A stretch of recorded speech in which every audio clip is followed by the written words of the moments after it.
తెలంగాణలో 80,000 కోట్ల పెట్టుబడులు పెట్టేందుకు నేషనల్ థర్మల్ పవర్ కార్పొరేషన్ సంసిగ్ధత వ్యక్తం చేసింది. ఎన్టీపీసీ సీఎండీ గురుదీప్ సింగ్ బృందం ముఖ్యమంత్రి రేవంత్ రెడ్డి మర్యాదపూర్వకంగా కలిసింది. రాష్ట్రంలో పునరుత్పాదక విద్యుత్ ఉత్పత్తి రంగంలో పెట్టుబడులు పెట్టనున్నట్లు వివరించింది. సోలార్, పవన విద్యుత్ ప్రాజెక్టుల్లో పెట్టుబడులకు ఎన్టీపీసీ సుముఖత తెలిపింది.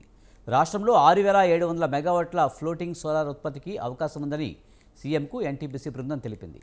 రాష్ట్రంలో పెట్టుబడులు పెట్టేందుకు అన్ని విధాలా సహకరిస్తామని ముఖ్యమంత్రి రేవంత్ రెడ్డి హామీ ఇచ్చారు.